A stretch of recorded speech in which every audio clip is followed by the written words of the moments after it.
This is not a story of empires. It is not a list of conquests or a sequence of dates to remember. This is a story about a land that did not belong to one people, one language, or one time. Anatolia. For thousands of years, people arrived here. They stayed for a while, and then they moved on. Some left temples, some left roads, some left words that slowly changed shape, but the land remained. In this video, we will not move quickly from one civilization to another. We will not follow a straight timeline. Instead, we will listen. We will listen to how the same ground carried different footsteps, how the same valleys heard different languages, how the same stones were touched by different hands. You will hear names: Hittites, Phrygians, Lydians, Persians, the Hellenistic world, Rome, Byzantium, the Seljuks, the Ottomans. But not as a march of power. They appear here as passing voices. Each one adds a layer. Each one leaves something behind. Then the sound changes again. This is not a story about who arrived first or who stayed the longest. It is about movement, about why this land keeps drawing people in, why paths cross here, why history flows through Anatolia like a river, never stopping, never belonging to just one shore. This video is designed to be slow, to be listened to without effort, to be followed without needing to remember. You don't need to hold on to details. You don't need to stay alert. Let the story pass through you, the same way history passed through this land. We begin not with a civilization, but with the land itself, before names, before borders. Before it was called Anatolia, this land already existed in motion. Mountains rose slowly, without witnesses. Rivers carved their paths long before anyone followed them. Wind moved through valleys that had no names, no borders, no stories attached yet. There was nothing to claim and nothing to defend, only space. This land did not wait for people. It did not prepare itself. It simply was. A wide stretch between east and west, between high plateaus and low plains, between cold winters and warm, open summers. Movement came naturally here, not as an intention, but as a response.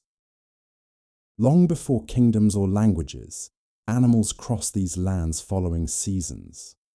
Herds moved where grass returned. Birds followed invisible paths in the sky.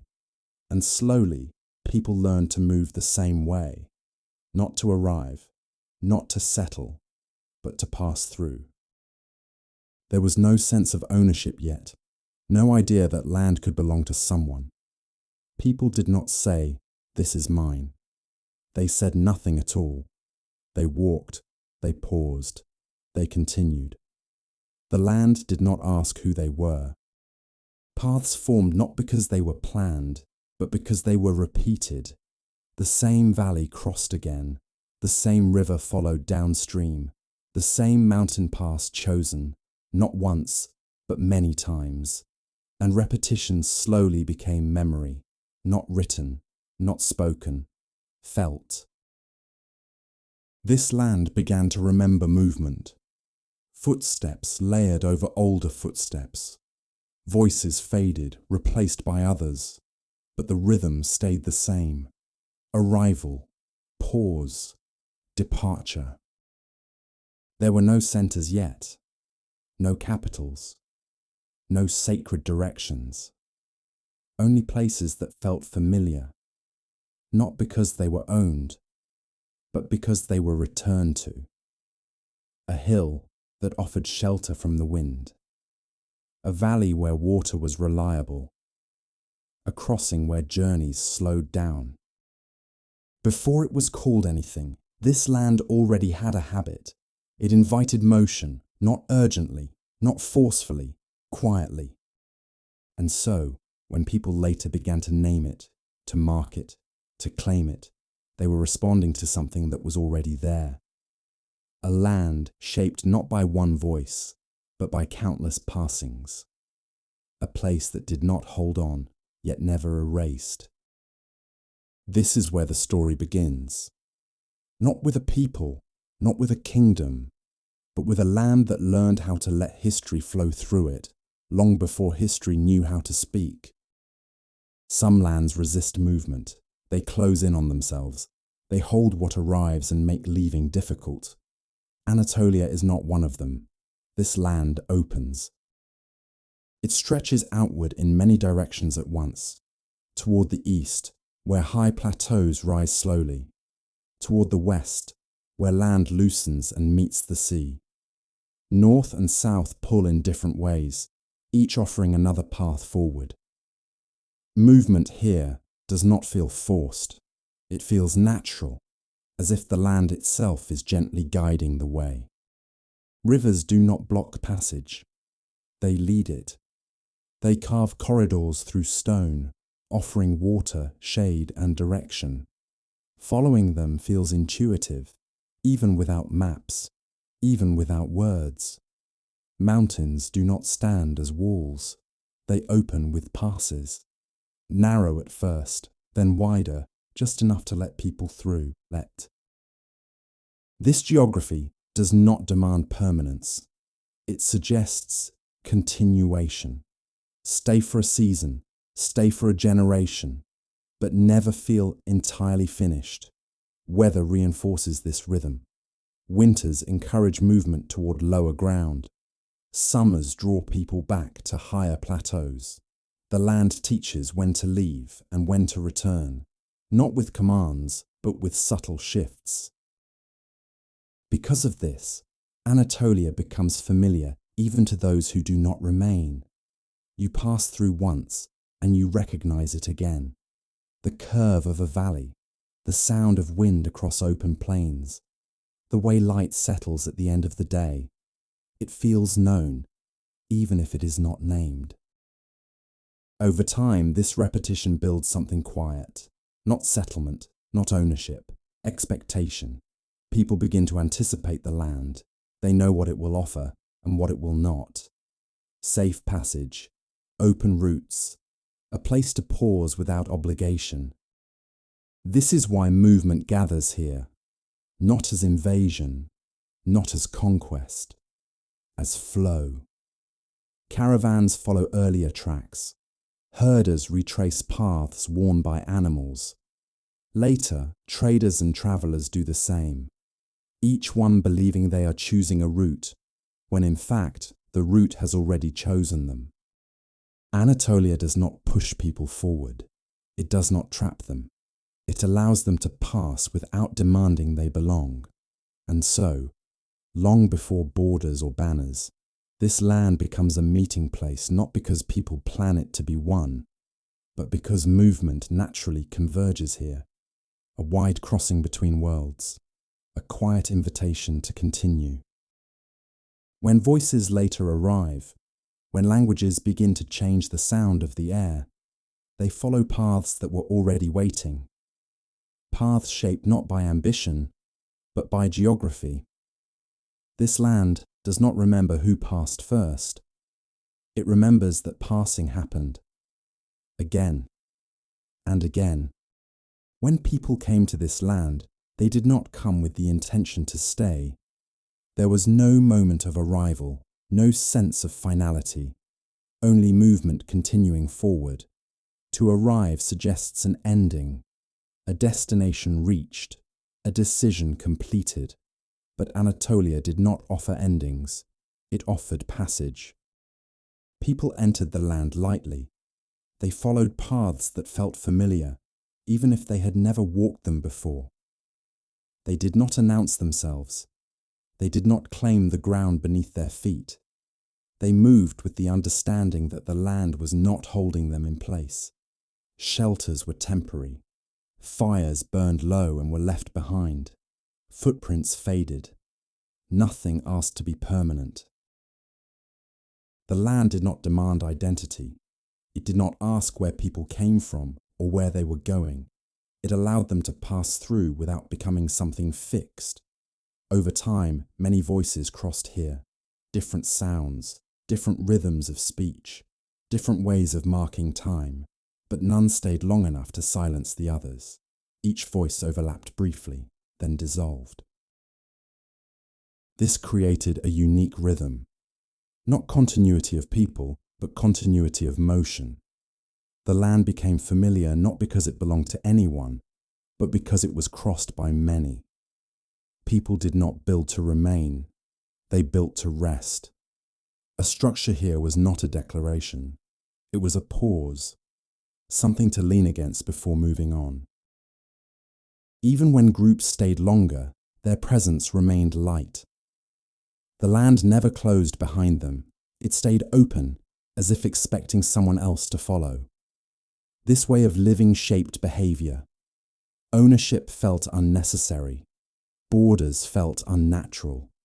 Movement was not a disruption. It was the norm. Later, when people began to speak of arrival, of settlement, of permanence, they were introducing ideas that had not belonged here before. But beneath those later layers, the older rhythm remained, the memory of passing, the understanding that staying was always temporary. Anatolia did not teach people how to settle. It taught them how to move, how to pass without erasing, how to leave without closing. This is why history here feels layered, not stacked. One moment does not replace the previous one. It rests briefly on top of it, then moves on. The land does not remember who arrived. It remembers who passed, and it remembers that passing was enough. Even when people did not intend to stay, they began to arrive at the same places. Not once, but again and again. At first, arrival was accidental, a pause forced by weather, a stop dictated by terrain. But repetition changes meaning. What happens once is chance. What happens many times becomes familiar. Certain hills began to feel known, not owned, not claimed, known. A valley where wind softened, a crossing where paths slowed naturally, a place where journeys seemed to breathe. People did not plan these arrivals, they responded to them. Over time, arrival itself became a habit, not a destination, but a rhythm. The land offered moments where movement eased, where stopping felt allowed, and people learned to recognize those moments. This habit did not lead immediately to settlement. There were no walls, no boundaries drawn. Instead, there was expectation, a sense that this place would still be here the next time someone passed through. Arrival did not mean staying forever. It meant returning later. The difference mattered. Staying closes a path. Returning keeps it open. Because of this, memory formed differently here, not tied to ownership or permanence, but to repetition. I have been here before became more important than this is mine. The land began to feel layered with familiarity, not because it was controlled, but because it was revisited. Arrival stopped being an interruption. It became part of the flow. People arrived knowing they would leave, and they left knowing they would arrive again. This understanding softened the act of stopping. There was no urgency to build monuments, no pressure to define borders, only the quiet confidence that the land would remain open. This is how places begin to matter without becoming fixed. Meaning emerges not through permanence, but through return. Later, when arrival started to imply settlement, when staying replaced passing, it built upon this older habit, but it did not erase it. Beneath villages, beneath cities, beneath borders, the rhythm of arrival remained. Anatolia did not teach people to arrive and claim.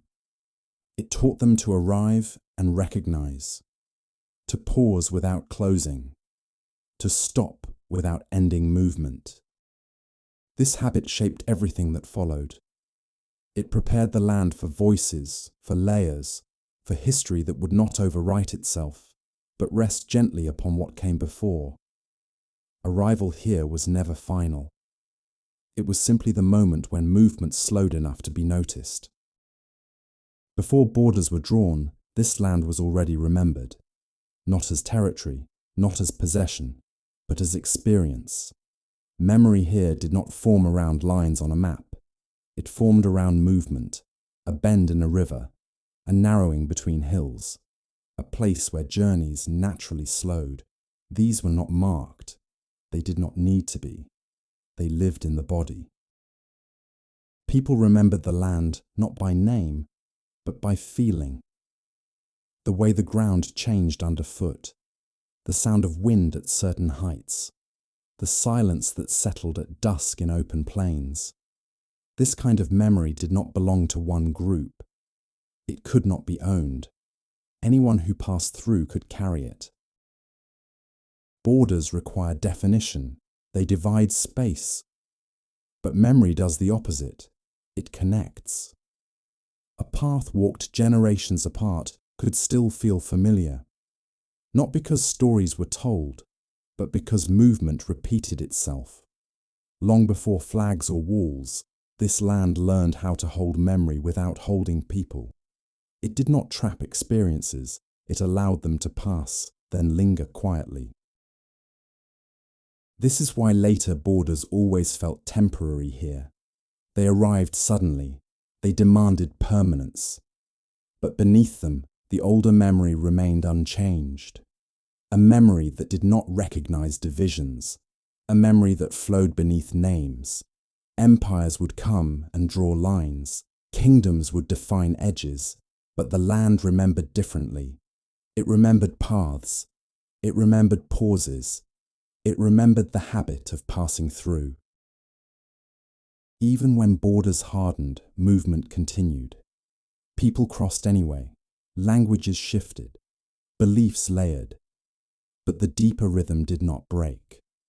This land did not resist borders aggressively. It outlasted them, quietly. Borders belong to moments. Memory belongs to time. What makes Anatolia distinct is not how often it was claimed, but how rarely it was fully contained. The land does not respond to control the way maps expect it to. It responds to repetition. This is a memory that cannot be erased because it was never written. It was walked. And long after borders fade, long after names change, this memory remains, older than kingdoms, older than nations, a memory shaped by movement, held gently by a land that never asked anyone to stay forever. After all the movement, after countless passings, the land remains. Not unchanged, but undisturbed. People come and go. Their footsteps layer briefly, then fade. Voices rise, shift tone, and soften into silence. But the ground holds steady. Anatolia does not cling to those who pass through. It does not insist on being remembered in one way. It allows presence without attachment. This is why it endures. Time here does not erase. It settles. Each passing leaves a trace, not sharp enough to replace what came before, but gentle enough to coexist.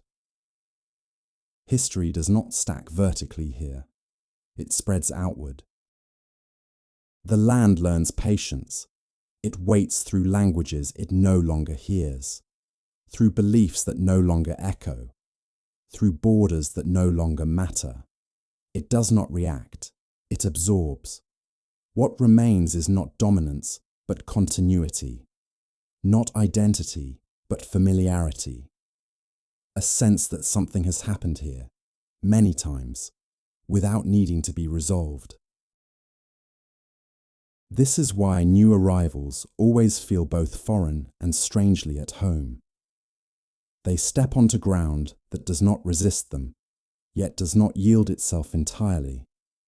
The land does not ask who they are. It does not demand allegiance. It simply holds space. Anatolia is not shaped by who stayed longest.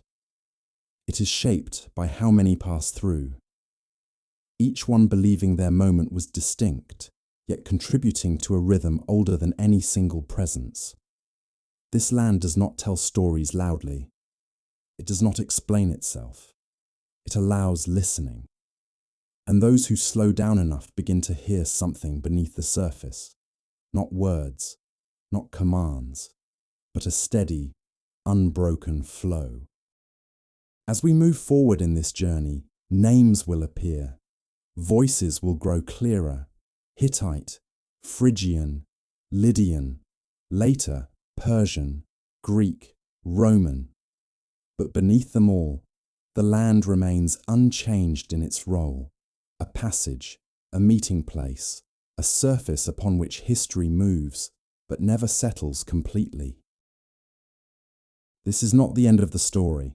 It is the ground upon which the next voices will walk, and so we continue, not following a timeline, but following the flow.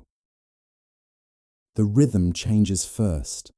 Movement becomes deliberate. Pauses grow longer. The air feels thicker, as if sound itself carries weight. Stone begins to matter in a new way, not just as shelter, not just as boundary. Stone becomes statement. Paths that once welcomed passing now lead towards centres, not places of rest, but places of order. Something has settled into the land, not permanently, but firmly enough to be felt.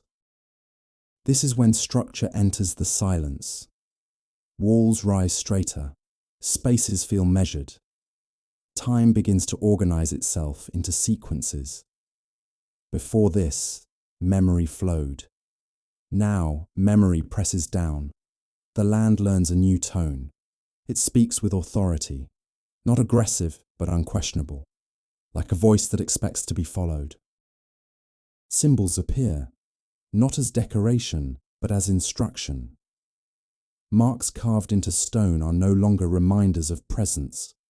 They are declarations. They say, "This must be remembered exactly." This is when writing touches the land for the first time, not softly, but firmly, pressed into stone, anchored against forgetting. The air grows still around these marks. Sound behaves differently here. It does not wander. It settles. Law enters quietly, not announced, not explained. It arrives as certainty, a sense that things now have a correct order, a correct way, a correct sequence. The land does not resist this voice. It absorbs it, as it always does. This heavier tone brings stability. Movement slows. People stay longer, return more often, recognize centers instead of passages. Power does not rush here. It accumulates, like weight added gradually until the ground adjusts beneath it. The voice speaks of continuity, of rules that outlast individuals, of structures meant to remain visible. Stone carries responsibility now. It must endure. This is not a harsh voice. It does not shout, but it expects obedience. Ritual becomes formal. Gesture becomes precise. Silence is no longer open-ended. It is shaped, contained. The land listens. It learns how to hold this weight. Today, we give this voice a name. We call it Hittite. But the name is not the point. The sound is. It is the sound of order settling into motion, of authority resting quietly on stone, of time becoming recorded rather than remembered. This voice does not erase what came before. It layers itself on top. Movement still exists beneath it. Passing still happens. But now there is gravity. the land feels denser, more aware of itself, as if it has learned that it can hold structure without losing its openness. This voice will not last forever. No voice does. But while it remains, it teaches the land something new. That permanence can exist without rigidity. That order can be imposed gently. And when this voice eventually softens, when its weight lifts, the land will not forget it. It will remember how to carry heaviness without breaking. The next voices will sound different, lighter, more fluid, more musical, but they will arrive on ground that has already learned how to listen. After the weight settles, there is often a release, not an ending, a loosening. The land does not reject what came before. It exhales. Stone remains, but its presence changes. The sharpness softens. Edges feel less demanding. Sound travels differently now. Movement becomes lighter. Steps are shorter. Pauses feel less formal. There is more space between moments, more room for variation.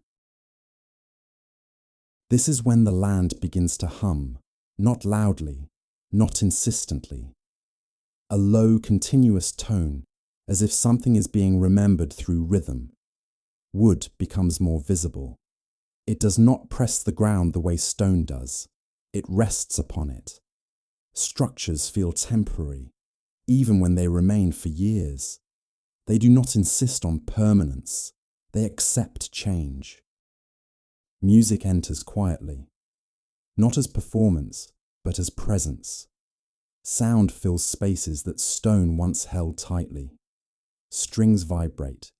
Wind passes through openings. The land listens again, not for instruction, but for resonance. The voice now is not about order. It is about balance, between staying and leaving, between remembering and forgetting. Time relaxes its grip. It does not demand to be recorded. It allows itself to be felt. Stories circulate without being fixed. Meaning drifts rather than settles. This voice is less concerned with authority. It does not press certainty into stone. Instead, it allows expression to breathe. Symbols appear, but they curve rather than command. They feel closer to gesture than decree. Silence changes shape. It is no longer contained. It expands. There is room within it. The land seems to lean into this softness. It does not become weak. It becomes flexible, able to absorb without resisting. Communal space is open, not as centers of control, but as places of gathering. Movement flows through them freely. People come, stay briefly, leave. The rhythm feels familiar again. The voice speaks through craft, through touch, through hands working materials that do not demand dominance. Wood bends, textiles warm, objects are made to be used, not to outlast time. This voice does not seek to define the land, it seeks to live within it. Today we give this sound a name, we call it Phrygian, but again, the name is secondary.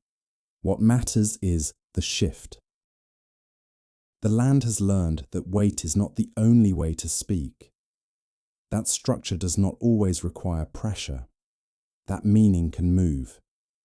This softness does not erase the heavier voice beneath it. It rests above it. Like a melody layered over a steady rhythm. Both remain audible. The land holds both tones. It does not choose between them. And this prepares it for what comes next. For voices that will speed things up again. For sounds shaped by exchange, by distance, by value moving faster than feet. But for now, the land breathes. Sound drifts. Meaning hums rather than declares. This is a voice that understands impermanence not as loss, but as condition. And when it fades, as all voices do, the land will remember how to soften without forgetting what it has already learned. After softness settles, movement finds a new reason, not necessity, exchange. The land feels it first in the pace of footsteps. They become quicker, more directed. Paths that once meandered now straighten. Distance begins to matter. Time tightens slightly, not enough to disturb the calm, but enough to be noticed. Journeys are planned with intention. Stops are chosen with purpose. Movement gains rhythm. Value enters the silence, not loudly, quietly, measured. Objects are no longer only useful, they become comparable. Weight is checked. Distance is calculated. The land listens as numbers begin to move alongside people. Exchange reshapes attention. Eyes scan differently. What was once passed by is now evaluated. The land does not resist this shift. It accommodates it. Paths become routes, not owned, but relied upon. Trust builds along them. A sense that movement can be repeated with predictable outcomes. This is when speed increases without becoming rushed. Movement does not feel anxious. It feels efficient. The sound of the land changes again. It is no longer heavy, no longer humming. It clicks, softly, like metal touching metal, like steps aligning with distance. Markets appear, not as centers of control, but as nodes of exchange. People arrive carrying more than memory. They carry goods, measures, expectations. This rhythm brings clarity. Things have worth, not symbolic, quantifiable. The land does not judge this. It absorbs it. Time responds. Moments are divided, not evenly, but meaningfully. Journeys are counted in days, distance in effort. This voice introduces precision, not rigid but focused. It narrows attention without closing it. Movement becomes layered. Some pass through quickly, others linger, not for rest, but for exchange. The land notices how routes intersect, where rivers meet roads, where valleys widen. These intersections become important, not sacred, functional. Trust develops, not between people, but between movement and outcome. If you go this way, this will happen. This is not conquest, it is coordination. The land begins to hum again, but differently, faster, sharper, still controlled. Today, we give this rhythm a name. We call it Lydian. But again, the name is only a label. The sound is what matters. It is the sound of exchange moving through open space, of value flowing without needing to settle. This rhythm does not erase softness. It builds upon it. It does not replace weight. It moves alongside it. The land now carries 3 tones: heaviness, softness, speed, each distinct, each present. This complexity does not overwhelm. It prepares, because once value learns to move quickly, movement itself begins to change shape. Journeys lengthen, connections widen, the land opens outward. The next voices will expand this rhythm further. They will bring new languages, new scales, new distances, but they will follow paths already shaped by exchange. The land does not hurry, it adjusts, as it always does. Trade passes through and leaves behind a subtle shift. Not a structure, not a monument, a tempo. This tempo will echo long after the names fade, long after routes are redrawn, because the land remembers rhythm, and once rhythm changes, it is never entirely forgotten. After rhythm settles into exchange, the horizon begins to stretch, not suddenly, not dramatically, quietly. The land feels larger than before, not because it has changed, but because awareness has. Paths no longer lead only to nearby places. They suggest distance beyond the next valley, beyond the familiar hills. Movement starts to carry ideas, not just goods. Words travel farther than feet. Thoughts arrive before people do. The air holds unfamiliar sounds. Language becomes smoother, not heavy, not regional. It flows. It connects places that never meet directly. The land listens as voices begin to echo across greater distances. What is spoken here can be understood elsewhere, meaning travels. This is when scale changes. The land is no longer only a crossing.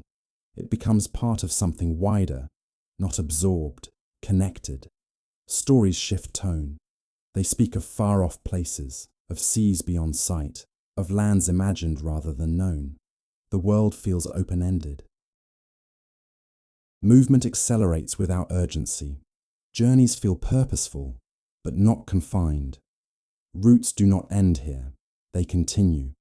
The land accommodates this widening. It does not resist expansion. It does not lose itself. It becomes a bridge. Cities feel lighter, not rooted solely in control, but in connection. They open outward. Ideas pass through them as easily as people once did. The sound of the land becomes layered again. Familiar rhythms remain, but they are joined by something else. A shared tone. A language that smooths differences without erasing them. Art reflects this openness. Forms borrow from distant places. Styles blend. Nothing feels entirely local anymore, and yet nothing feels foreign. The land adjusts to holding many references at once. East and West no longer feel opposed. They overlap. This widening does not dissolve earlier voices. Heaviness remains beneath the surface. Softness still hums quietly. Exchange continues to click in the background, but now something binds them, a sense that the world is connected through this land. That movement here belongs to a larger pattern. This voice does not dominate. It integrates. It allows differences to coexist within a broader frame. Today, we give this widening a name. We call it Hellenistic. But again, the name is secondary. The expansion is what matters. It is the moment when the land realizes it is not isolated, that what happens here echoes beyond its edges. The horizon does not close again after this. Even when empires rise and fall, even when borders tighten, the sense of a wider world remains. The land remembers how to hold openness.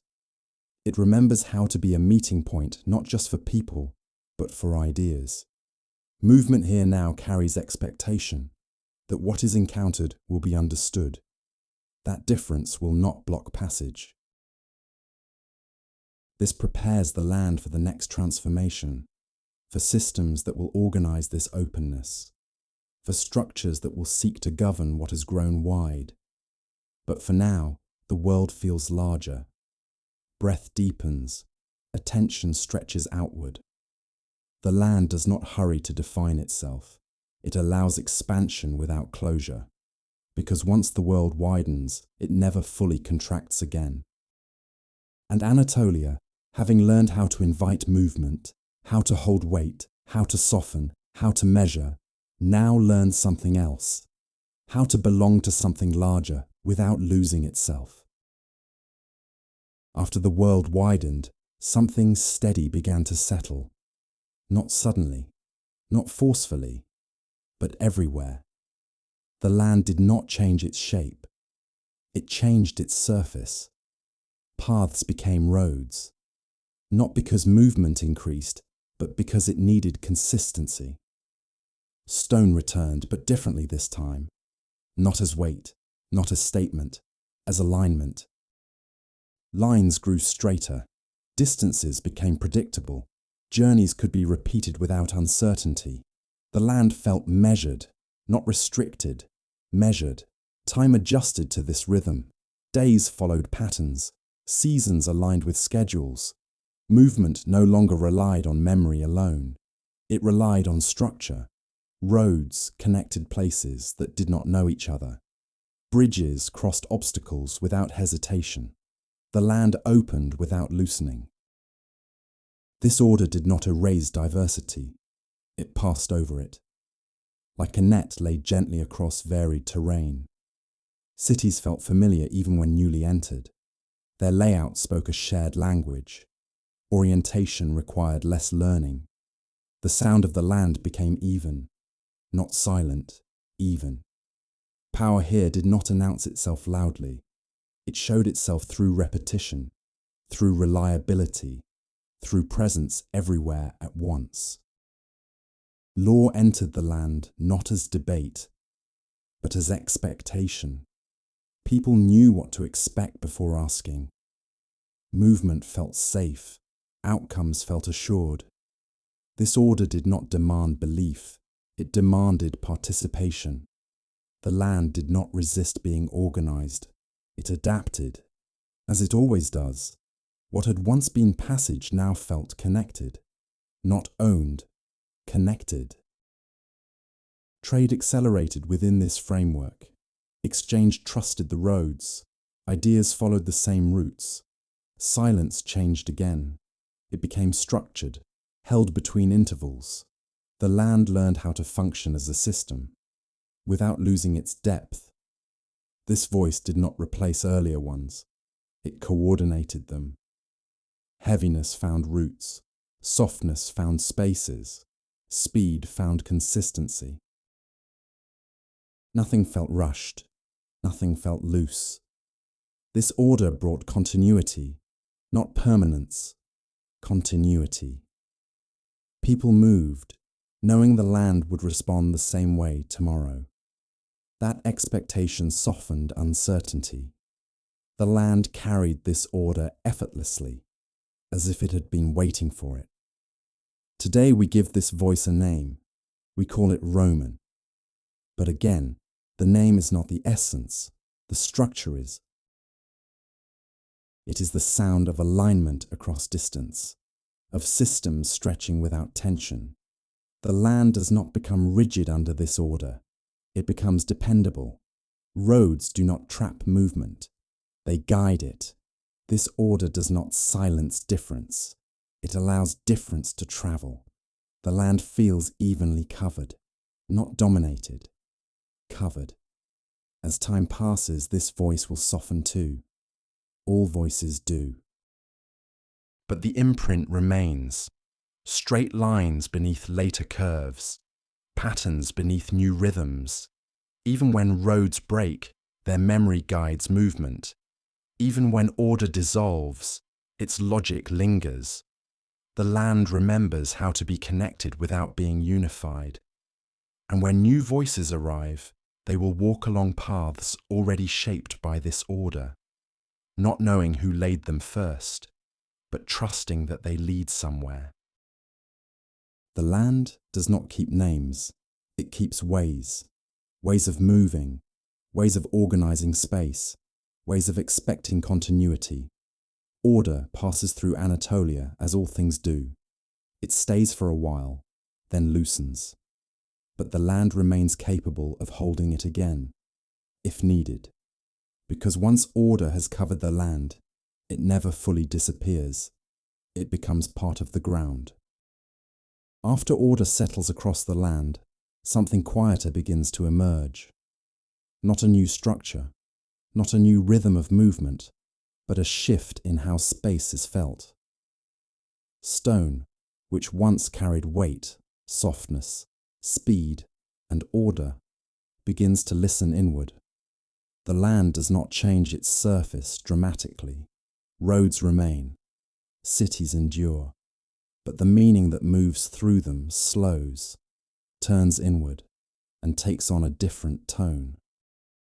Faith does not arrive as an interruption. It arrives as an echo. The land has already learned how to hold layers. It has learned to absorb without erasing. and so belief does not replace what came before. It settles into it, gently altering the sound of stone itself. Walls no longer only define space, they frame silence. Structures no longer only organize movement, they hold attention. Stone becomes vertical again, but not to command, to reach. The land begins to speak upward. Sound behaves differently now. It does not travel outward across distance as easily. It gathers. It resonates. Voices linger in enclosed spaces. Chant replaces speech. Repetition replaces instruction. Silence becomes intentional rather than incidental. This faith does not need speed. It does not need expansion. It is not concerned with widening the horizon. It turns inward, asking the land to slow, to hold still, to receive. Stone responds. Surfaces smooth not from passage, but from touch, from hands resting, from bodies pausing, from eyes lifting upward rather than forward. The land feels quieter, not because movement has stopped, but because movement has learned when to stop. Time changes its shape again. Days align with rituals rather than routes. Moments are no longer measured by distance travelled, but by cycles repeated. Morning light enters familiar spaces at familiar angles. Evening shadows settle predictably. This faith does not dominate the land. It settles into it like breath into lungs. The sound of the land becomes layered once more. Beneath the structured order remains the memory of roads. Beneath that, the rhythm of trade. Beneath that, softness. Beneath that, weight. Faith does not erase these sounds. It harmonizes with them. Stone learns to carry meaning without insisting on permanence. Today, we give this voice a name. We call it Byzantine. But as before, the name matters less than the transformation. What matters is how belief reshapes attention, how it teaches people to remain still without losing connection, how it allows space to feel sacred without closing it off. This is not a faith of conquest. It does not expand by force. It settles by presence. It changes how people hear the land, how they move through it, how they understand silence. The land does not become rigid under belief. It becomes contemplative. Paths still exist. Movement continues. But there are now places where movement pauses naturally, where sound softens without effort, where attention gathers without instruction. These places do not demand arrival. They invite stillness. Stone no longer only supports roofs and roads. It supports meaning. The land learns how to hold devotion without losing openness, how to accept inwardness without becoming closed, how to allow belief to exist as a layer, not a boundary. And as always, this voice too will change. Faith will shift. Expressions will soften. Structures will be reused, reinterpreted, re-inhabited. But the land will remember how stone once sounded when belief moved through it quietly. This is the final voice of this first wave. Not the end of movement, but a moment of inward turning. A pause before the next current arrives. Anatolia has now learned how to carry weight, softness, rhythm, order, and faith. It is prepared for what comes next, for voices that will speak through devotion differently, for sounds that will move once more across open space. Before empires learned to name it, before borders tried to hold it still, this land already knew how to let people pass. Anatolia did not begin as a destination. It became one only later, after many footsteps had already softened its surface. At first, it was a crossing, a space between places, a long, patient stretch of earth that connected worlds without insisting on belonging to any of them. To the east, vast plains opened toward Mesopotamia. To the west, the sea waited, carrying light, trade, and unfamiliar sounds. North and south folded into mountains and valleys, shaping routes without drawing lines. Nothing here asked travelers to stop. Nothing demanded permanence. People moved through Anatolia long before anyone imagined an empire. They followed water. They followed seasons. They followed paths worn not by conquest, but by repetition. Each passage left something behind, though rarely on purpose. A word, a gesture, a way of arranging stone, a habit of waiting for dawn. This land learned early how to absorb movement. It did not resist footsteps. It accepted them, then slowly let them fade. When the first great powers began to form beyond its edges, Anatolia was already prepared. Not for rule, but for circulation. Caravans did not invent the roads here. They found them. Armies did not create the crossings. They followed them.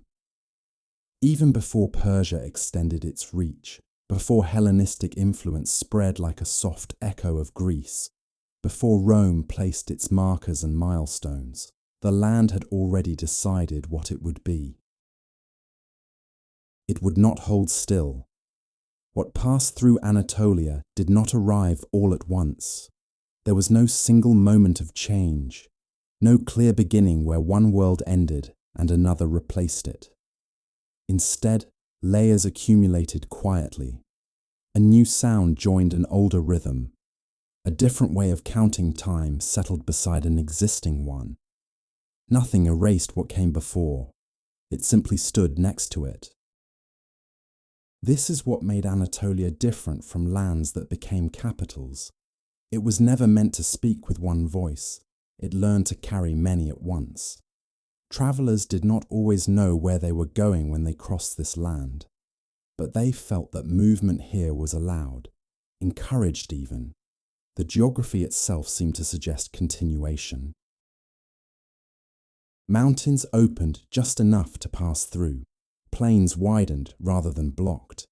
Rivers guided rather than trapped. Because of this, power behaved differently here. Empires could reach Anatolia, but they could not pause it. Administration passed through. Language lingered for a while. Symbols appeared, then softened. But daily life, quiet, repetitive, human, continued with little interruption. Fields were still worked. Fires were still lit at night. Children learned the land before they learned the name of whoever ruled it. From above, an empire might imagine control. From the ground, life felt uninterrupted. This is why Anatolia became a threshold rather than a center. It was never fully claimed. It was shared, often without agreement, sometimes without awareness. Persian influence did not arrive like a wave. It moved like a current beneath the surface. Administrative order flowed through existing paths. Trade adjusted, rituals adapted quietly. Nothing needed to be announced. Later, when Hellenistic culture spread, it did not overwrite what was here. Greek language and thought settled into cities already shaped by earlier rhythms. Stones were reused. Streets were adjusted rather than rebuilt. Even Rome, with its appetite for structure and definition, encountered a land that preferred continuity over clarity. Roads were formalized, but they followed older tracks. Cities were named, but their daily sounds remained familiar. This is the quiet truth of Anatolia's history. It shaped empires more than empires shaped it. Power could organize the surface, but the deeper rhythm remained unchanged. Because this land had already learned how to carry movement without breaking. For the people living here, change rarely arrived as disruption. It arrived as adjustment, a new tax collector, a different language in official speech, a revised calendar. But the sun rose the same way. The soil responded to the same hands. Night fell with the same patience. Anatolia did not resist history. It simply refused to rush. And in doing so, it became something rare, a place where time layered instead of replaced itself. This is why so many passed through, and why so few truly stayed. The land did not ask for loyalty, it asked only to be crossed gently. And so, empire after empire learned the same lesson here. You can move across this land, you can organize it, you can name it, but it will continue to move in its own quiet way. Unclaimed by urgency, untroubled by arrival, just passing things through.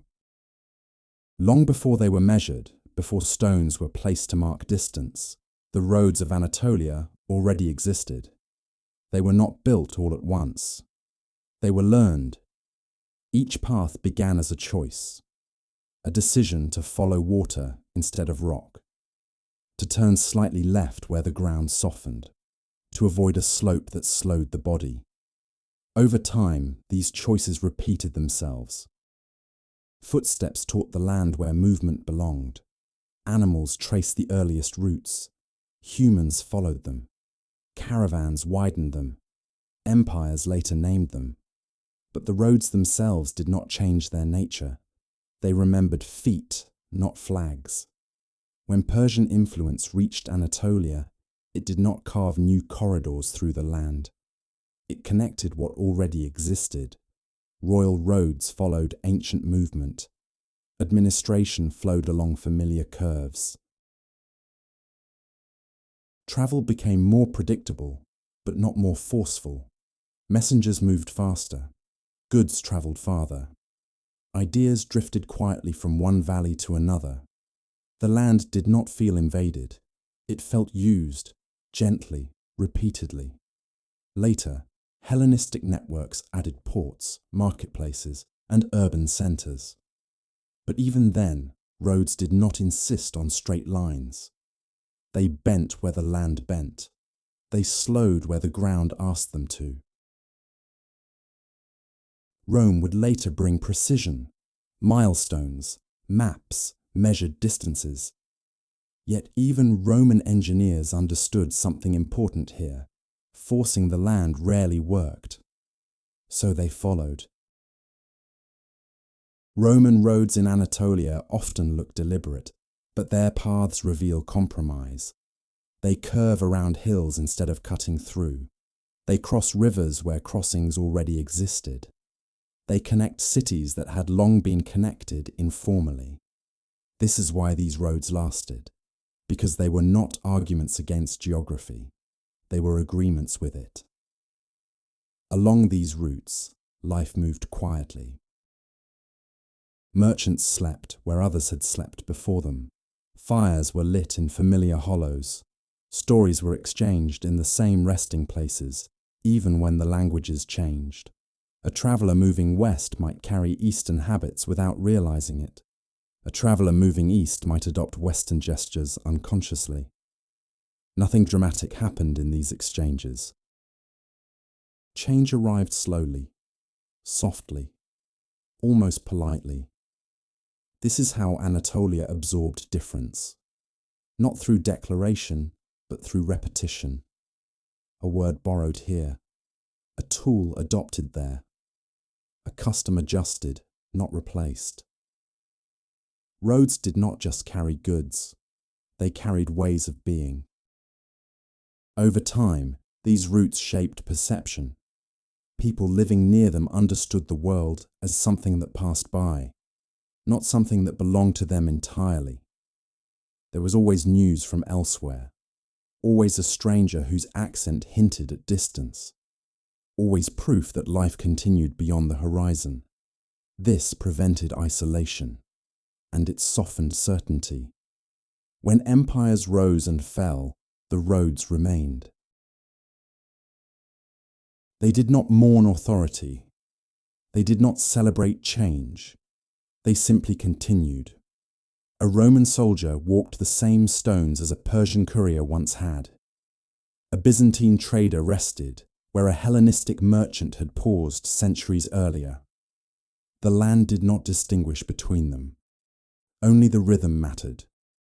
Daylight for movement, evening for rest, night for stillness. This continuity gave Anatolia its unique calm. Even during times of tension, even when power shifted, movement felt normal. The land had trained its people to expect passage. This is why history here does not feel abrupt. It flows. Roads remembered feet, not banners, not decrees. And because of that, they outlasted those who believed they controlled them. Language did not arrive in Anatolia as a single voice. It arrived as echoes. Words entered the land quietly, carried by traders, soldiers, pilgrims, and travellers who did not intend to leave anything behind. They spoke to be understood, not to be remembered. Yet the land remembered anyway. Anatolia has always been a place where languages met, but rarely collided. They brushed against one another, softened their edges, and learned to coexist.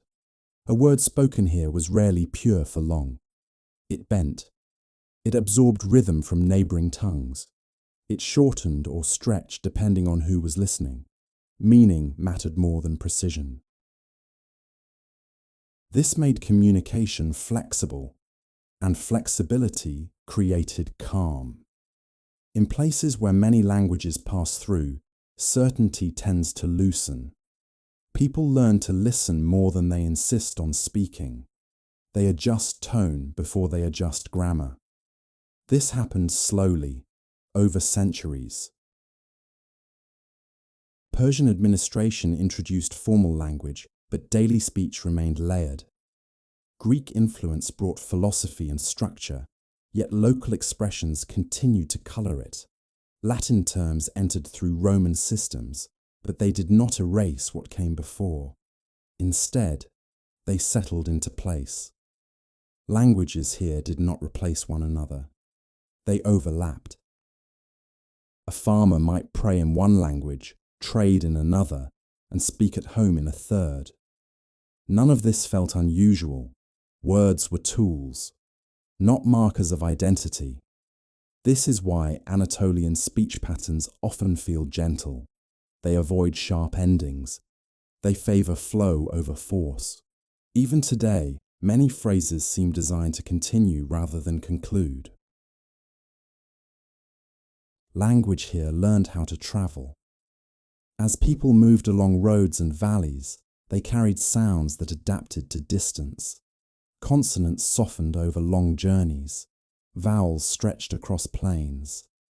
Mountain regions held onto sharper tones, while coastal areas allowed speech to open and relax. The land shaped sound. This meant that language was never rigid enough to dominate. No empire could fully control how people spoke. Official scripts might change, but everyday language resisted final form. This resistance was quiet. It did not announce itself. It simply continued speaking as it always had. When Hellenistic cities flourished, Greek became visible in inscriptions and learning. But markets still hummed with mixed speech. Local words slipped into formal settings. Accents carried memory into new structures. Later, Roman authority standardized language for law and order, but people continued to negotiate meaning locally. A contract might be written in one language, yet explained in another. Trust did not rely on uniform words, but on shared understanding. This created a culture where listening mattered deeply. To survive here, one had to sense intention beyond vocabulary. Tone, pause, and context carried as much meaning as words themselves. This shaped how people related to one another. Arguments softened before becoming conflicts. Misunderstandings dissolved before they hardened. Language did not rush. It allowed space.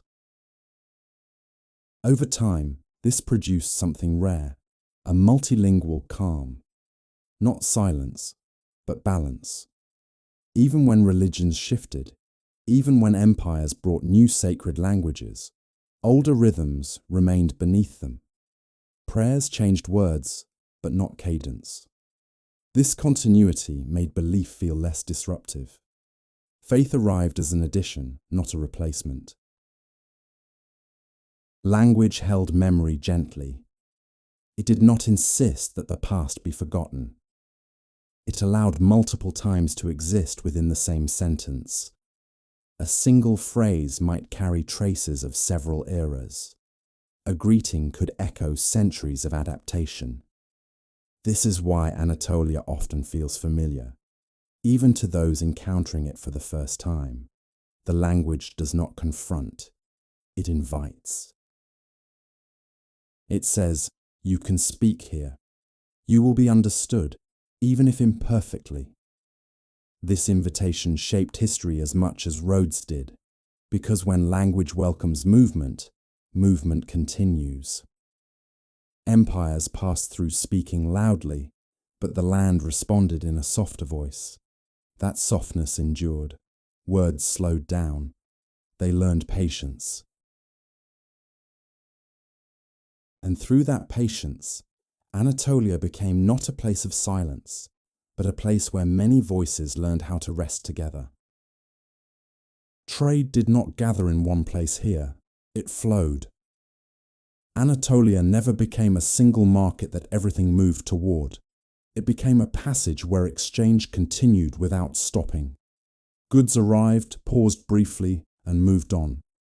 Rarely did they stay long enough to define the land. This created a different relationship with trade. It was not about accumulation, it was about circulation.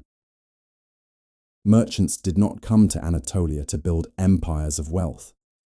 They came to pass through it, to connect one world to another, to shorten distances that felt too large without this land in between.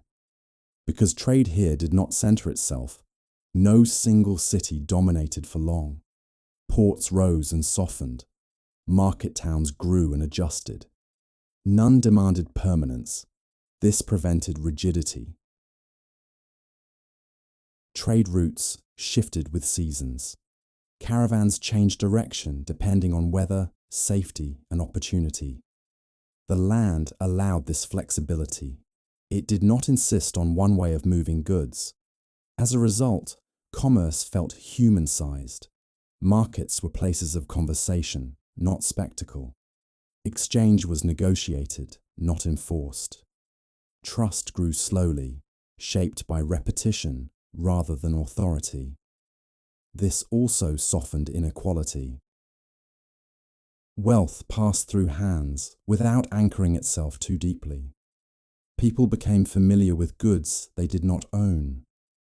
Silk passed by without becoming common. Spices lingered briefly, then disappeared again. Desire existed, but it was not constant. This reduced urgency. It prevented obsession. Trade here taught patience. When Persian administration organized movement, it supported trade without centralizing it. Storage existed, but it did not dominate landscapes.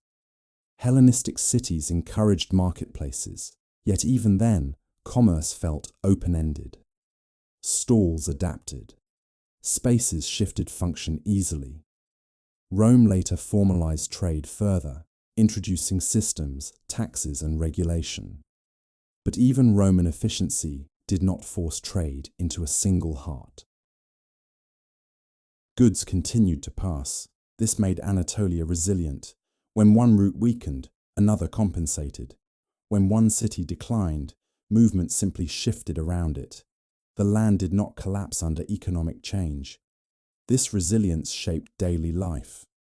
People learned not to depend entirely on distant goods. Local production remained important. Trade supplemented rather than replaced. This balance preserved calm. Trade did not dictate identity. It added texture. People encountered foreign objects without feeling threatened by them. Difference arrived wrapped in familiarity. A trader's accent might sound distant, but the rhythm of exchange remained known. This normalized diversity. Trade without a center also meant knowledge moved gently. Ideas traveled embedded in objects. A tool suggested a technique. A fabric hinted at a climate. A coin carried symbols without explanation. Understanding unfolded slowly. Nothing demanded immediate adoption. This slowness protected the land from shock. Even during times of political tension, trade often continued quietly beneath conflict. Routes adjusted. Merchants waited. Movement resumed when possible. This continuity softened history. Anatolia did not experience economic collapse the way centralized systems often do. It absorbed change gradually, because trade here did not rely on one pillar. It rested on many. This distributed rhythm made the land feel steady. People did not fear interruption, they expected adaptation, and this expectation reduced anxiety. Trade did not rush the land, it flowed with it. Even today, traces of this pattern remain. Markets feel conversational, exchange feels personal, movement feels continuous rather than urgent. This is the legacy of trade without a center. A system that values connection over control, flow over accumulation, presence over dominance. Anatolia learned how to let wealth pass through without letting it define the land. And that lesson endured, long after empires stopped counting what moved along its roads. Power did not always feel present here. Often, it felt distant. Empires arrived in Anatolia with structure, symbols, and authority. But for most people, daily life remained quietly separate from those forces. Power existed above, while life unfolded below. This separation shaped everything. Rulers changed, administrations shifted, borders were redrawn, yet mornings still began the same way. Fires were lit, animals were fed, fields were worked. Evenings settled slowly. For the majority, power was something heard about rather than felt. A new tax, a different official language, a revised calendar, but rarely a disruption to the rhythm of living. This distance softened authority. Empires ruled Anatolia, but they did not fully enter it. Power passed over daily life like a shadow, visible at certain angles, gone at others. People learned how to live within this space. They did not resist loudly. They adapted quietly. Obedience was often practical rather than ideological.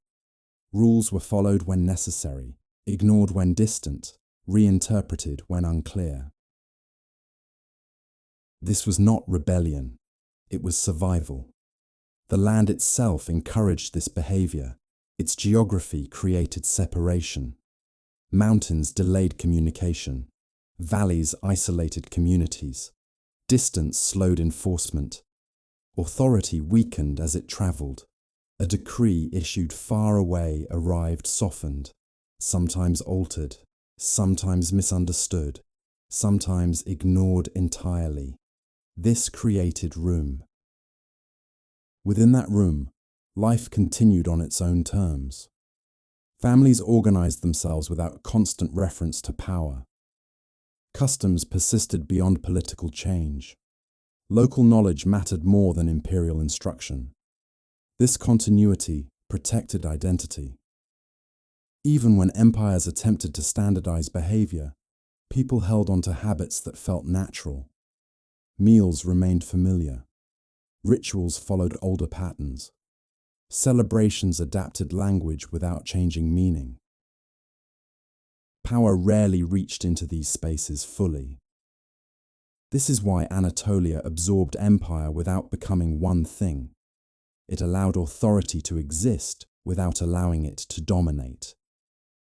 Living under passing power taught people patience. They learned that control was temporary, that rulers would change, that life would not. This understanding reduced fear. When power is known to pass, it loses its ability to overwhelm. People focused on what endured: land, family, routine, and memory. Empires measured time in reigns. People measured it in seasons. This difference mattered. It created two histories running in parallel, one recorded in texts and monuments, the other lived quietly and repeatedly. Anatolia became skilled at holding both. Power never fully disappeared here. It was always present in some form, but it never became absolute. This balance created resilience. When authority weakened, life did not collapse. It adjusted. When authority strengthened, life bent without breaking. The land itself modeled this behavior. It accepted weight without cracking. It shifted under pressure. It returned to form slowly. People learned from it. They did not anchor themselves to rulers. They anchored themselves to place. This is why so many empires passed through Anatolia without leaving deep scars. Power touched the surface. Life lived beneath it. And beneath passing power, the land continued to breathe steadily. Empires usually leave marks: walls, ruins, sharp lines cut into the ground. But here, scars are rare. Anatolia does not reject what passes through it, yet it does not cling either. It receives, then slowly releases. This is why, after centuries of movement, the land feels layered rather than wounded. Empires arrived believing they would remain. They brought symbols meant to last. Stone meant to declare permanence. Names meant to define memory. But permanence never fully settled. What stayed was quieter. Roads that continued to be used. Cities that adjusted their shape instead of starting over. Customs that shifted gently without snapping. What disappeared were the edges. Borders blurred. Authority softened. Certainty dissolved. Empires left behind traces, but not dominance. You can walk across Anatolia today and feel history beneath your feet without being forced to confront it. There is no single moment demanding attention, no wound insisting on remembrance. Instead, there is continuity. A road bends where many roads once bent. A city rests where another city once rested. Stone sits on stone, not as replacement, but as conversation. This happens because the land never surrendered itself fully. It allowed presence, but not possession. Power could organize the surface. It could rename places. It could reorder systems, but it could not erase rhythm. The deeper tempo of life continued uninterrupted. Morning light still arrived the same way. Evening quiet still settled gently. Seasonal movement still guided decisions. Empires did not break this rhythm. They moved across it. Because of this, memory behaves differently here. History is not loud. It does not demand loyalty. It does not insist on grief or pride. It exists as awareness. A sense that many lives have passed here, and that none of them needed to dominate for the land to continue. This creates calm. Places marked by scars often hold tension. Places marked by layers hold balance. Anatolia learned early how to turn impact into depth. Instead of cracks, it formed strata. Instead of wounds, It accumulated experience. This is why the land does not feel exhausted by history. It feels patient. Even after centuries of empire, it remains open. Movement can begin again at any time. New voices can arrive without disturbing the ground. Nothing here is final. This is not forgetfulness. It is endurance without bitterness. Empires came. They organized. They passed. The land remained capable of holding the next sound. Not triumph, not collapse. Continuity. A land that allowed power to pass without letting it define what remained. And because of that, Anatolia never needed to heal. It was never truly harmed. It simply continued. For a long time, movement defined this land. People passed through. Voices arrived, blended, and moved on. Nothing insisted on staying longer than necessary. But at some point, something changed. Not suddenly. Not because movement stopped, but because movement began to return. Paths were no longer only lines forward. They became loops. Journeys ended where they had begun. People left and came back. This was the first sign of staying. The land felt familiar enough to return to, safe enough to recognize, predictable enough to trust. Movement did not disappear. It slowed. It folded inward. People began to learn the land not as a crossing, but as a rhythm. They noticed how light fell at the same angle each season, how wind moved consistently through the same valleys, how water behaved after rain, how soil responded to care. This attention created attachment, not ownership, belonging. The land responded gently. It allowed repetition. It rewarded patience. Temporary shelters became sturdier, not monumental, but reliable. Structures were placed with intention, facing certain directions, shielded from known winds, close to water that did not wander. This was not architecture of display. It was architecture of return. Movement learned where to rest. People still travelled. They still left for trade, pilgrimage, or necessity. But they carried something new with them, a sense of back, the idea that the land would wait. This changed how time was felt. Days no longer blurred into travel. They stacked gently, one like the other, but not identical. Routine emerged quietly. Morning tasks, evening habits, seasonal expectations. Time stopped being measured by distance covered. It began to be measured by repetition completed. This repetition created calm. The land did not demand constant attention anymore. It became known. Familiarity reduced urgency. Urgency gave way to steadiness. People began to invest in place. Fields were cared for beyond one harvest. Trees were planted for future shade. Paths were maintained for continued use. This investment was quiet. It did not declare permanence.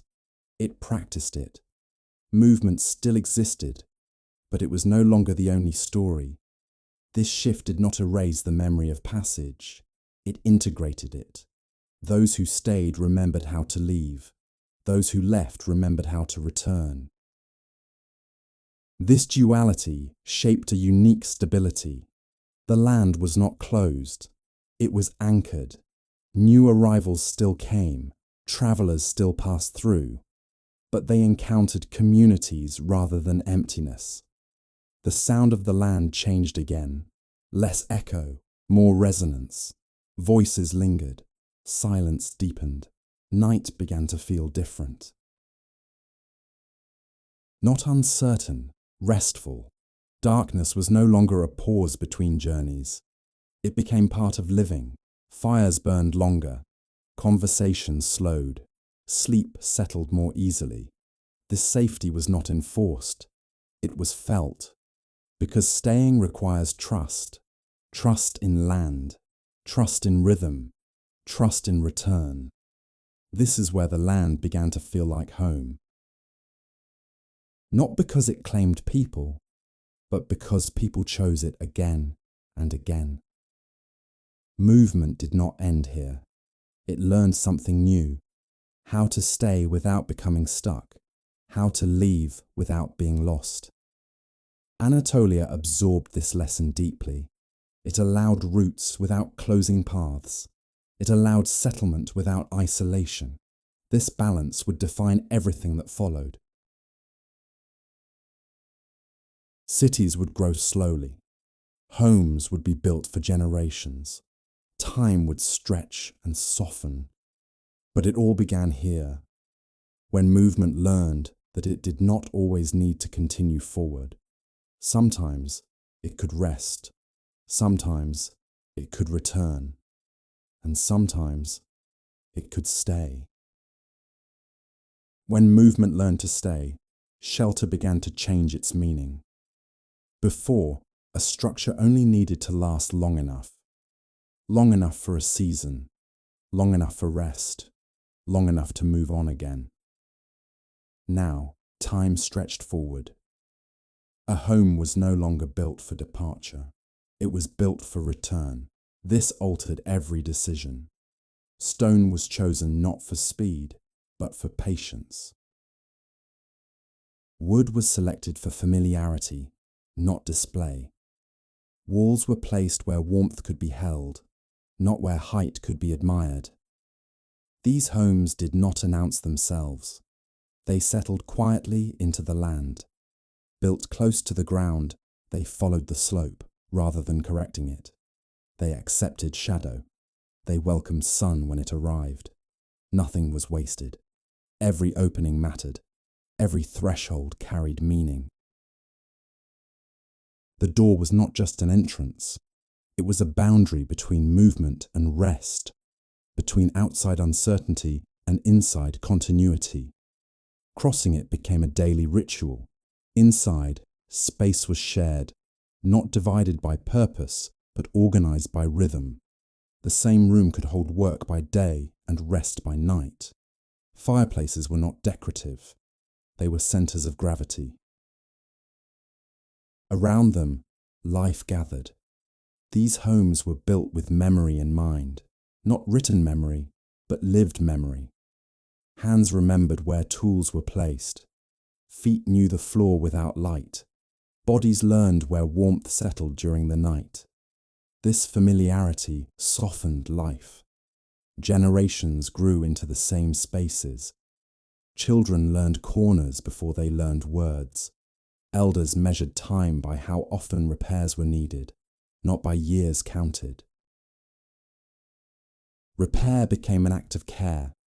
Walls were not replaced. They were mended. Roofs were adjusted. Foundations were reinforced quietly. Change happened slowly. This slowness created trust. A home was no longer temporary protection. It became a promise that tomorrow would resemble today enough to prepare for it. Outside, the world still moved. Empires shifted. Borders softened and hardened again. Inside these homes, life remained legible. Meals followed familiar patterns. Evenings repeated themselves gently. Sleep arrived without fear. Night felt held. The sounds of the land reached these homes differently now, not as threat, as background. Wind was known. Rain was expected. Silence was not empty. It was full of continuity. These homes did not isolate people from movement. They anchored them within it. Those who left carried the memory of return. Those who stayed maintained the rhythm.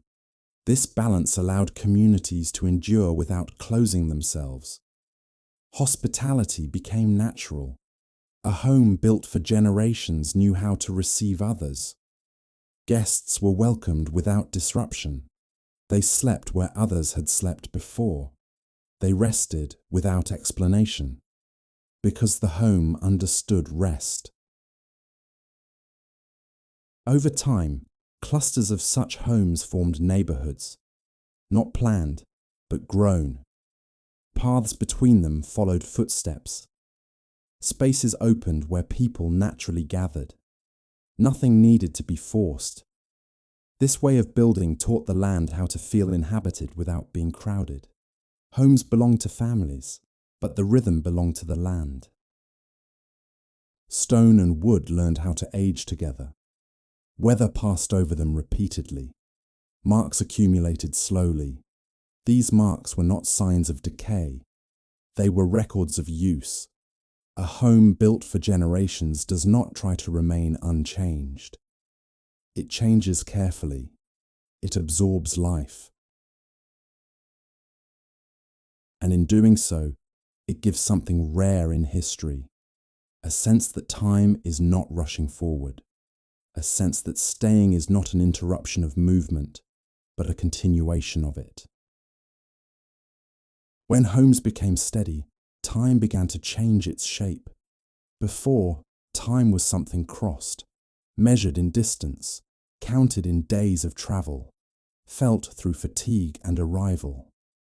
Now, time stayed. It no longer rushed forward. It returned. Days began to resemble one another, not as repetition without meaning, but as rhythm. Morning arrived gently, not as a signal to leave, but as an invitation to begin again.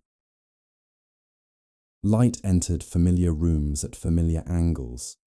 Shadows fell in places already known. The body learned what to expect before the mind named it. This predictability did not create boredom. It created safety. Time stopped being urgent. Instead of being measured by clocks, it was felt through actions. Waking, washing, preparing food, stepping outside, returning inside. These actions repeated themselves with small variations that mattered deeply. Routine did not confine life, it supported it. Within this rhythm, prayer entered quietly. Not as interruption, but as punctuation. Moments of pause appeared naturally within the day, not because time demanded them, but because attention did. Prayer did not rush the day forward, it slowed it. It reminded people that not every moment needed to produce something. That stillness had value, that repetition could carry meaning. Time became circular. Days returned. Weeks folded into seasons. Seasons passed, then came back again. This cycle softened anxiety. People no longer felt pushed forward by time. They moved with it. Work followed daylight rather than schedule. Rest followed darkness rather than exhaustion. Sleep arrived not from collapse, but from completion. The land supported this timing. Nature offered cues that did not change suddenly. Rain announced itself. Cold arrived gradually. Warmth returned with patience. Prayer aligned human rhythm with these larger movements. It did not demand escape from the world. It grounded people within it. Time slowed further at night. Darkness was no longer something to endure. It was something to enter. Fires dimmed gradually. Voices softened. Bodies recognized the approach of rest. Night became predictable. This predictability made sleep deeper. People did not lie awake anticipating danger. They trusted the rhythm to hold them. This trust shaped memory. Instead of remembering dates, people remembered patterns. When something happened mattered less than how often it returned. This way of experiencing time reduced conflict with it. A delayed task was not failure. It would return tomorrow or next season. Urgency softened. Even grief moved differently. Loss was held within routine. Meals still needed preparation. Prayers still returned. Days continued gently. Time did not stop. It carried sorrow without amplifying it. This allowed healing without pressure. Prayer and routine together created a steady pace that could absorb emotion without breaking. Empires could change calendars. They could rename months. They could impose schedules. But beneath that, the older rhythm remained. People still woke with light, still rested with dark, still paused when attention asked them to. This is why time in Anatolia never fully belonged to authority. It belonged to repetition, to daily acts done quietly, to moments returned to again and again. Time measured this way did not feel owned. It felt shared. Shared between people, land, and the silence that connected them. And in this shared time, life found steadiness.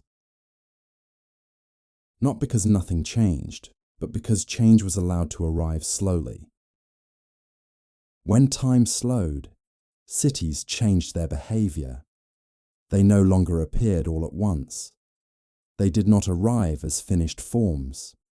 They grew the way habits grow, quietly, gradually, without announcement. These cities were not planned to impress. They were shaped to endure. A settlement would begin with only a few homes, placed where water could be reached easily, where wind could be managed, where the land already felt cooperative. Nothing was forced. As families settled, paths appeared between homes, not drawn, but walked. Repeated footsteps shaped streets long before stone did. Corners softened. Shortcuts emerged. Spaces opened naturally where people paused. Growth followed need, not ambition. A city expanded only when daily life asked it to. Another home here, a small market there, a place to gather, not because it was planned, but because people already gathered there. This slowness gave cities flexibility. They could adjust without breaking. They could change direction without erasing themselves. They were not locked into one idea of what they should be. Buildings reused older foundations. Stones from earlier structures found new roles.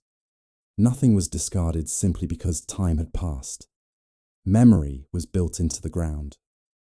Names of neighborhoods changed, but their shape remained. Function shifted, but rhythms stayed familiar. A workshop might become a home might become a gathering place might quiet down again. This adaptability kept cities alive. They did not freeze in one moment of history. They flowed forward without forgetting where they had been. Because growth was slow, cities rarely overwhelmed their surroundings. Fields remained close. Nature was not pushed away abruptly. The boundary between city and land stayed soft. People moved easily between cultivated space and open ground. This prevented separation. Cities did not become worlds apart. They remained extensions of the land itself. At night, these cities felt calm. No sudden noise, no harsh contrast between light and dark. Illumination was limited. Darkness was accepted. This made rest possible even within populated areas. Cities did not steal sleep. They supported it. Because growth was gradual, community remained legible. People recognized one another. Voices felt familiar. Strangers were noticed without fear. Belonging formed naturally. Authority existed, but it did not dominate the shape of the city. Administration followed growth, not the other way around. Power adjusted to space rather than forcing space to adjust. This allowed cities to absorb political change without dramatic disruption. Rulers changed, names shifted, but daily routes remained. People still walked the same streets, still gathered in the same places, still oriented themselves using familiar landmarks. This continuity reduced anxiety. Change did not feel like loss, it felt like adjustment. Cities that grow slowly do not seek to control time. They move with it. They allow buildings to age. They allow spaces to become quiet. They allow renewal without erasure. This is why many Anatolian cities feel timeless. Not ancient in a dramatic way, but lived in. Their age does not press on the present. It supports it. The city becomes a companion to daily life, not a structure imposed upon it. And in such cities, history does not shout. It whispers. It settles into corners. It lingers in curves. It waits patiently. Because a city that grows slowly does not need to prove that it exists. It already knows. As cities settled and time slowed, silence began to change its meaning. Earlier, silence belonged to distance, to empty land, to places between journeys. Now, silence lived among people. It no longer signaled absence, it signaled safety. Nights arrived gently in these cities, not abruptly, not with tension. Light faded gradually, activity softened, voices lowered without being asked. Darkness was expected. It did not threaten, it covered. Silence was no longer something to endure, it was something to enter. This kind of silence did not erase sound. It held it carefully. A door closing softly, footsteps fading along a familiar path, a fire settling into embers. Each sound had space around it. Nothing competed, nothing startled. People learned to trust this quiet. The city breathed quietly at night. It did not pulse. It did not rush. Silence became a boundary that protected rest. Within this quiet, thoughts softened. Worries loosened their grip. The mind did not race forward. People slept, knowing that nothing urgent waited outside. This safety was not guaranteed by walls or guards. It was created by rhythm. Because life followed predictable patterns, deviation stood out. Unusual sounds were noticed without panic. Attention could rise gently if needed. Most nights, it was not. Silence was allowed to remain whole. This kind of quiet changed how people related to themselves. There was space to reflect without pressure to respond. There was room to feel without needing explanation. Silence made inner life possible. It also deepened connection. Shared quiet creates familiarity. People who rest under the same night begin to trust one another. They do not need constant reassurance. This trust reduced tension across generations. Children learned that night was not dangerous. Elders rested without vigilance. The land supported this silence. Wind moved predictably. Animals settled. Nature did not intrude harshly. Even storms announced themselves. This predictability reinforced calm. Silence became layered, not empty. It carried memory. It held routine. It allowed the body to reset. Cities that grew slowly learned how to preserve this quiet. They did not overwhelm night with activity. They did not push life into constant motion. Rest was respected. Silence became a form of care. This care shaped culture quietly. People did not seek escape from their lives. They found rest within them. Sleep was not collapse. It was return. Return to rhythm. Return to trust.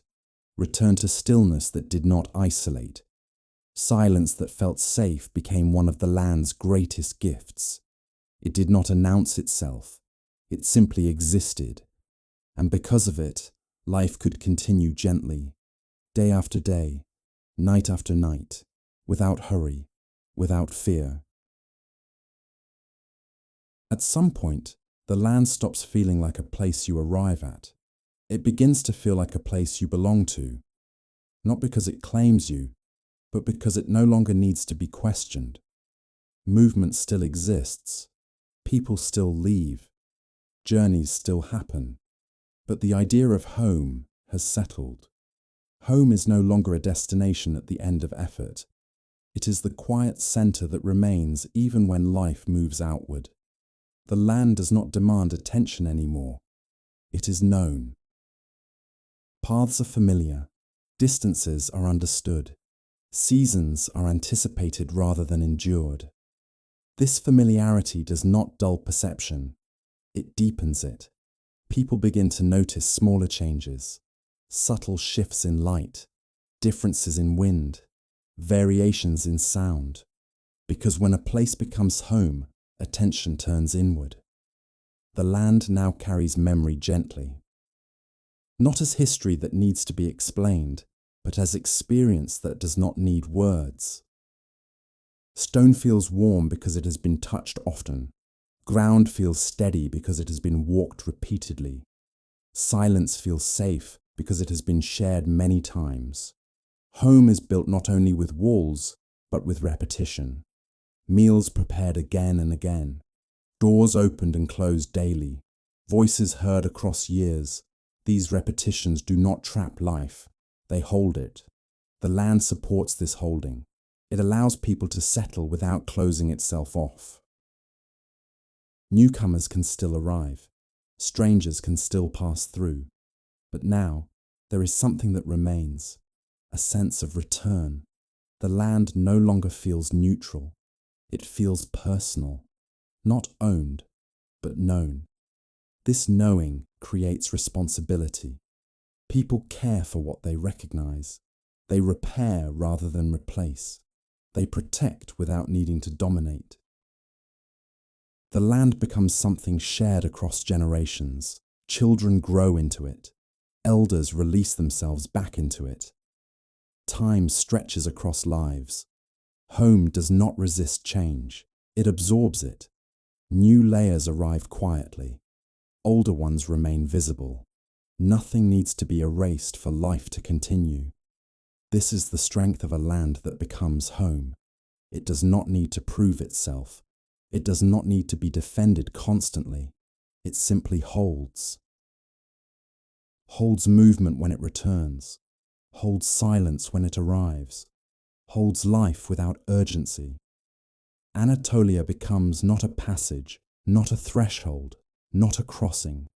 It becomes a place where staying feels natural, where leaving does not break connection, where returning does not require permission. This is where the long story pauses, not because it ends, but because it has found balance.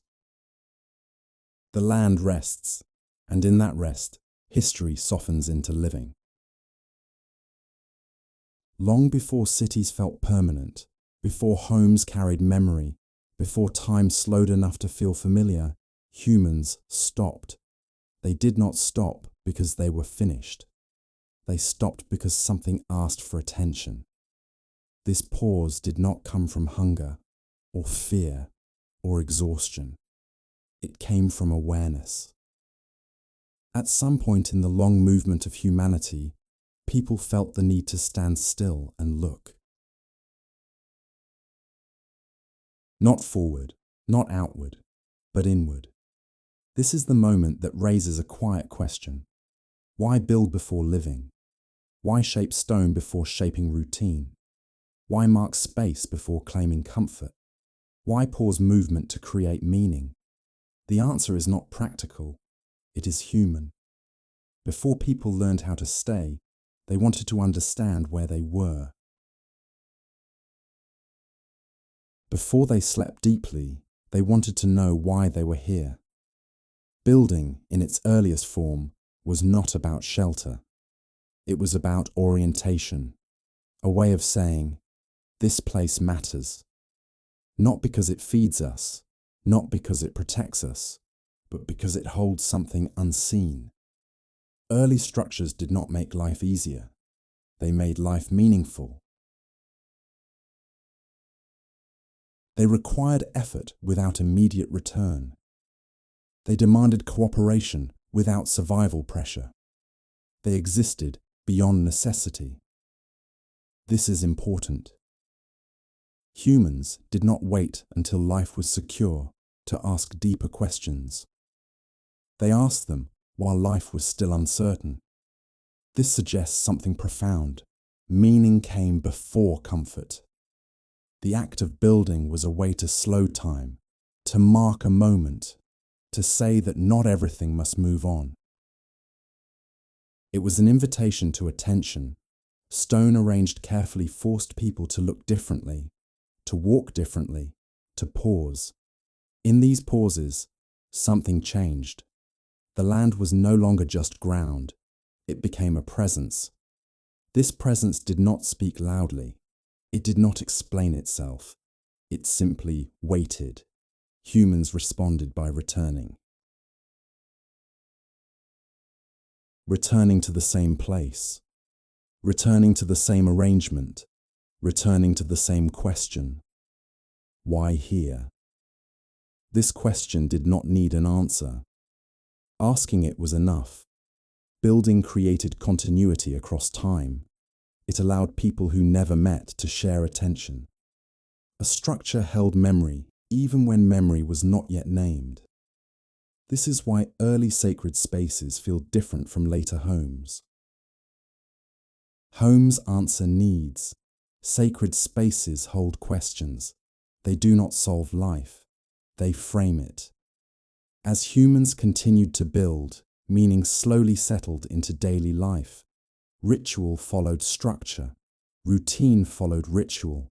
Eventually, living followed building, not the other way around. This sequence matters.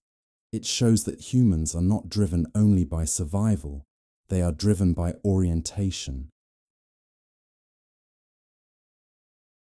By the need to know where they stand in the world, where they belong in time, why their presence matters even briefly. Over centuries, this instinct softened. Meaning moved into homes, into routines, into quiet repetition. But it never disappeared. Even today, people build places that are not efficient. They visit spaces that do not solve problems. They pause in moments that do not advance goals. This is the same instinct. The need to stop moving and feel grounded. To feel connected to something that does not rush. To sense continuity beyond individual life. Anatolia holds this instinct gently. It has seen meaning arrive before comfort. It has seen people build, then learn how to live. It remembers when humans paused, not because they were finished, but because they needed to understand. This is why the land feels layered with intention, why it feels calm without explanation, why it invites stillness rather than demands attention. The question remains open. Why build before living? Perhaps because living without meaning feels incomplete. Perhaps because humans need something that stays even when they move. Perhaps because before we rest, we want to know that resting matters. This series does not answer that question. It simply returns it to you, gently, quietly, and allows you, like those before you, to pause. At some point, there is nothing left to explain.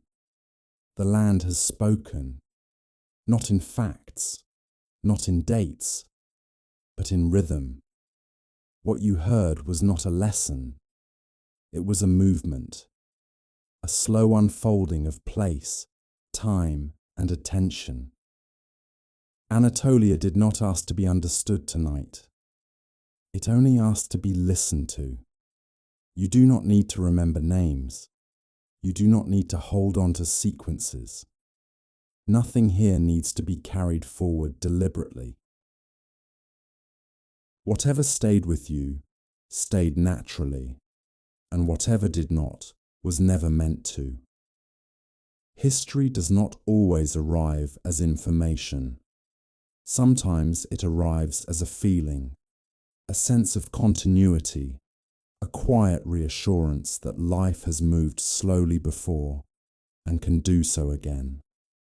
If your thoughts have drifted, that is fine. If your body feels heavier, that is natural. This story was not meant to pull you forward. It was meant to let you settle. Just as people once settled into this land without rushing, without certainty, without needing to control what came next, the land learned how to hold them. And for a while, it held us too. There is nothing you need to do now. No conclusion to reach. No idea to resolve. Let the movement end where it naturally does. Let the voices soften. Let the roads grow quiet. Let the stone return to stillness. History continues, with or without our attention, and rest does not interrupt it. Rest belongs to it. If sleep comes, let it come. If wakefulness remains, let it be gentle. This space does not close. It simply grows quiet. Thank you for listening. Thank you for staying. Wherever you are, and whatever time it is there, the land rests now, and so can you.